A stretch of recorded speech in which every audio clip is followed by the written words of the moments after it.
साखरेचा वापर न करता एकदा हा गोडाचा पदार्थ नक्की ट्राय करून बघा। मी इथे शेवया घेतल्या आहेत, बारीक शेवया आपल्याला इथे घ्यायच्या आहेत। आता एका कढईमध्ये 2 मोठे चमचे साजूक तूप घालायचं। त्यात आता ह्या शेवया टाकून मध्यम आचेवर एकसारखे हलवत परतवून घ्यायच्या आहेत। शेवयांना चांगला सोनेरी रंग येईपर्यंत शेवया तुपामध्ये परतवून घ्यायच्या। हे बघा शेवयांचा इथे रंग बदललेला आहे। आता यामध्ये दूध घालायचं। मी इथे अर्धा लिटर दूध घातलं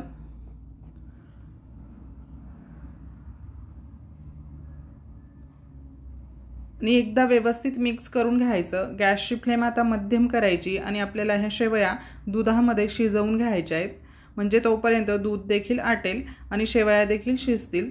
आता एका पातेल्यामध्ये 1 वाटी बारीक किसलेला गूळ घातला, त्यामध्येच 1 वाटी पाणी घालायचं। गॅस फुलच ठेवून मिक्स करत राहायचं आणि गूळ इथे वितळवून घ्यायचा। गूळ इथे वितळला की लगेचच गॅस बंद करायचा आणि तोपर्यंत इथे बघा एक 5-6 मिनिटं आपल्याला ह्या शेवया दुधामध्ये शिजवून घ्यायच्या। आधेमध्ये हलवत राहायचं म्हणजे ते ओतू जाणार नाही। मध्यम आचेवर मी इथे ह्या शेवया इथे शिजवून घेतल्या आहेत आणि दूध सुद्धा बघा इथे थोडंसं आटलेलं आहे।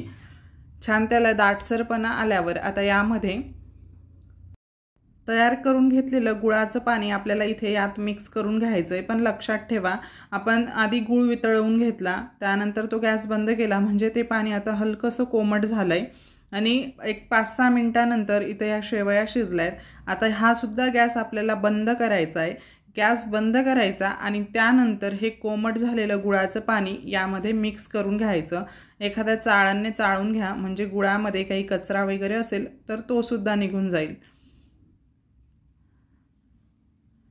गॅस बंद करूनच त्यामध्ये हे कोमट झालेलं गुळाचं पाणी इथे मिक्स करायचं। ही टिप लक्षात ठेवा, म्हणजे आपलं दूध फाटणार नाही आणि मस्तच अशी शेवयांची ही गुळाची खीर आपली इथे बनवून तयार झाली। बघू शकता तुम्ही।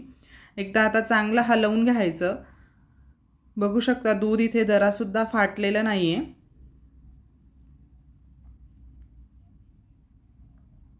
आता सगळ्यात शेवटी मी इथे थोडेसे ड्रायफ्रुट्स वरूनच सजावटीसाठी घालते।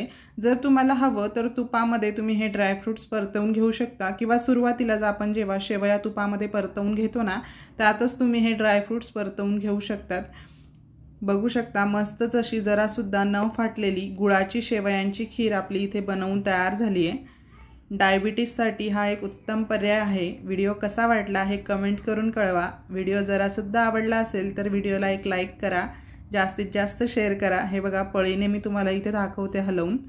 मस्त छान दाटसर अशी शेवयांची खीर इथे तयार झाली आहे आणि जरा सुद्धा दूध इथे फाटलेलं नाहीये। अशा साध्या सोप्या रेसिपीज पाहण्यासाठी फॅमिली रेसिपीजला सबस्क्राईब करा। पुन्हा भेटूया अशाच एका मस्त आणि सोप्या रेसिपी सोबत। तोपर्यंत धन्यवाद।